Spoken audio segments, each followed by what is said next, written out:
ജലജീവൻ പദ്ധതി താളം തെറ്റിയതോടെ വെള്ളവും റോഡും ഇല്ലാതായിരിക്കുകയാണ് കോട്ടയം പനച്ചിക്കാട് നിവാസികൾക്ക്. കരാറുകാരന് പണം ലഭിക്കാതെ വന്നതാണ് പദ്ധതി മുടങ്ങാൻ കാരണം.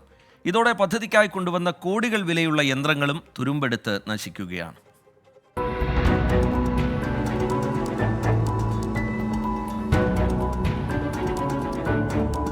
ജൽജീവൻ പദ്ധതിയിലൂടെ പനച്ചിക്കാട് പഞ്ചായത്തിലെ കുടിവെള്ള പ്രശ്നത്തിന് പരിഹാരമാകുമെന്നാണ് കണക്കുകൂട്ടിയത്.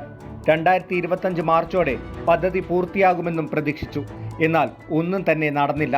50% പോലും പണി പൂർത്തിയാക്കാൻ സാധിച്ചില്ല. ഇതോടെ ലഭിച്ചിരുന്ന ശുദ്ധജലവും പലയിടത്തും ലഭിക്കാതായി. പൈപ്പിടുന്നതിനായി കുഴി കുഴിച്ചതോടെ റോഡുകളും തകർന്നു. ഞങ്ങൾക്കിപ്പോൾ ബുദ്ധിമുട്ടുണ്ടോയെന്ന് ചോദിച്ചാൽ കാടും വെള്ളയും കയറി കിടക്കുന്നു. പട്ടിയും പട്ടിയെല്ലാം പെറ്റി പെരുകി ഇവിടെ കിടക്കുന്നു. കാടും വെള്ളയും ഞങ്ങളുടെ പറമ്പിലോട്ട് കയറി വരുന്നു. എന്നാ ചെയ്യാനാ? അത് തന്നെ കാര്യം. കരാറുകാരന് കൃത്യമായി പണം നൽകാത്തതാണ് പദ്ധതിക്ക് തിരിച്ചടിയായത്. പണി മുടങ്ങിയതോടെ കോടികൾ വില വരുന്ന യന്ത്രങ്ങളും വെറുതെ കിടന്നു നശിക്കുകയാണ്. പൈപ്പിടാൻ വേണ്ടി എടുത്ത റോഡുകളിലെ കുഴികൾ കോൺക്രീറ്റ് ഇട്ട് മൂടുന്നതിന് വേണ്ടി കൊണ്ടുവന്ന കോൺക്രീറ്റ് മിക്സിംഗ് മെഷീനാണിത്. ഇപ്പോൾ ഇതും കട്ടപ്പുറത്തായിരിക്കുകയാണ്. കോടികളുടെ നഷ്ടമാണ് കരാറെടുത്ത കമ്പനിക്കും ഇതിലൂടെ ഉണ്ടായിട്ടുള്ളത്. രസം എന്ന് വെച്ചാൽ ആ റോഡിൽ ജീവിക്കുന്ന ചുറ്റുവട്ടത്തുള്ള ആൾക്കാർ കാശ് എല്ലാം സ്വരൂപിച്ച് അവരിപ്പോൾ അത് കോൺക്രീറ്റ് ചെയ്യുന്ന ഒരു പദ്ധതിയിലേക്കാണ് ഇപ്പോൾ നടക്കുന്നത്. അതായത് ജനങ്ങൾ തന്നെ ജനങ്ങളുടെ ഈ ദുരിതം ഇല്ലാതാക്കാനുള്ള ശ്രമമാണ് ഇപ്പോൾ നടന്നുകൊണ്ടിരിക്കുന്നത്. അതുപോലെ തന്നെ കിട്ടാനുള്ള വെള്ളം ഇപ്പം ശരിക്കും എൻ്റെയൊക്കെ വാർഡിൽ കിട്ടിക്കൊണ്ടിരുന്ന വെള്ളം തന്നെ ഇപ്പം ഇല്ല. കുടിവെള്ളം കിട്ടാക്കാൻ ആക്കാൻ പറ്റുന്നത് ശരിക്കും പറഞ്ഞാൽ ഒരു നല്ലൊരു പദ്ധതിയെ എങ്ങനെ നശിപ്പിക്കാം അതിൻ്റെ ഉത്തമ ഉദാഹരണമാണ് ഈ പനച്ചിക്കാട് ഗ്രാമപഞ്ചായത്ത് നടന്നിരിക്കുന്ന ജലജീവൻ മിഷൻ പദ്ധതി. പ്രശ്നം പരിഹരിക്കാൻ ജൽജീവൻ അധികൃതരും പഞ്ചായത്തും ചർച്ച നടത്തിയതാണ്. എന്നാൽ ഇതുവരെ പദ്ധതി പുനരാരംഭിക്കാൻ സാധിച്ചില്ല. അതുകൊണ്ട് തന്നെ കേന്ദ്ര സംസ്ഥാന സർക്കാരുകൾ വിഷയത്തിൽ ഇടപെടണമെന്നാണ് നാട്ടുകാരുടെ ആവശ്യം. കുടിവെള്ളത്തിന് വേണ്ടി കൊണ്ടുവന്ന പദ്ധതിയാണ്. എന്നാൽ ഇപ്പോൾ വെള്ളവുമില്ല, വഴിയുമില്ലാത്ത അവസ്ഥയാണ്. ഇതിനു പിന്നിൽ ആരുടെ കൈകൾ തന്നെയാണെങ്കിലും അവർ കുറ്റകരമായ അനാസ്ഥ തന്നെയാണ് നടത്തുന്നതെന്ന കാര്യത്തിൽ യാതൊരു സംശയവുമില്ല. കോട്ടയത്ത് നിന്ന് ജിത്തുവിനൊപ്പം ടോബി ജോൺസൺ, 24.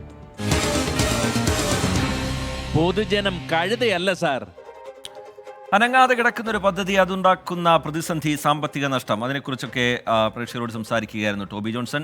പണി മുടങ്ങിയതോടെ കോടിക്കണക്കിന് വില വരുന്ന യന്ത്രങ്ങളും വെറുതെ കിടന്ന് നശിക്കുകയാണ്. വിഷയം പരിഹരിക്കാൻ കേന്ദ്ര സംസ്ഥാന സർക്കാരുകൾ ഇടപെടണമെന്നാണ് നാട്ടുകാർക്ക് പറയാനുള്ളത്. അവരുടെ വാക്കുകൾ കേൾക്കാം. ഇതിങ്ങനെ കൂട്ടിട്ടെന്ന് പറഞ്ഞാൽ നമുക്ക് വെള്ളം കിട്ടുന്നില്ല.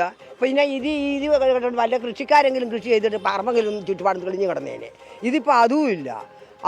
കുടിക്കാനുള്ള വെള്ളം, കിട്ടിക്കൊണ്ടിരിക്കുന്ന വെള്ളവും നിലവിലില്ല. വെള്ളം തരാമെന്ന് പറഞ്ഞ വെള്ളവും ഇല്ല. ഇപ്പൊക്കെ നമുക്ക് എല്ലാവർക്കും കുറേ സെക്കൻഡ് ഇപ്പിച്ച വെള്ളമുണ്ട്. 10 ഉണക്ക് കിട്ടിക്കഴിഞ്ഞാൽ വെള്ളമില്ല. എല്ലാ വീട്ടിലും കിണറുണ്ട്, പക്ഷെ പറഞ്ഞിട്ട് കാര്യമില്ല. പഞ്ചായത്ത് കേന്ദ്ര ഗവൺമെൻറ് സഹായത്തോടുകൂടി 2019 അന്നത്തെ ഭരണസമിതി ഏറ്റെടുക്കേണ്ട പദ്ധതിയായിരുന്നു. പക്ഷേ അന്ന് അവർ രാഷ്ട്രീയ വിഭജനം മൂലം അത് ഏറ്റെടുക്കാതെ ഇരുന്നു. 2021 ഞങ്ങൾ അധികാരത്തിൽ വന്നു. അന്ന് ബഹുമാനപ്പെട്ട MLA നിർദ്ദേശത്തോടുകൂടി എല്ലാ ജനങ്ങൾക്കും കുടിവെള്ളം എത്തിക്കുന്ന ഒരു പദ്ധതിയല്ലേ, ഏത് ഗവൺമെൻറ് സഹായത്താലും നമുക്ക് നടപ്പിലാക്കണം എന്ന് പറഞ്ഞ് കൈ കൊടുത്തൊരു പദ്ധതിയാണ്. പക്ഷേ ഈ പഞ്ചായത്തിൻ്റെ ഭൂമി ഞങ്ങൾ വിട്ടുകൊടുത്തു എന്നുള്ളൊരൊറ്റ തെറ്റേ ഞങ്ങൾ ചെയ്തിട്ടുള്ളൂ. എന്ന് പറഞ്ഞാൽ ജനങ്ങൾക്ക് വേണ്ടി ഇത്രയും വർഷം 4 പതിറ്റാണ്ടിന് ശേഷം ഒരു കുടിവെള്ള പദ്ധതി ഏറ്റെടുത്താണ്.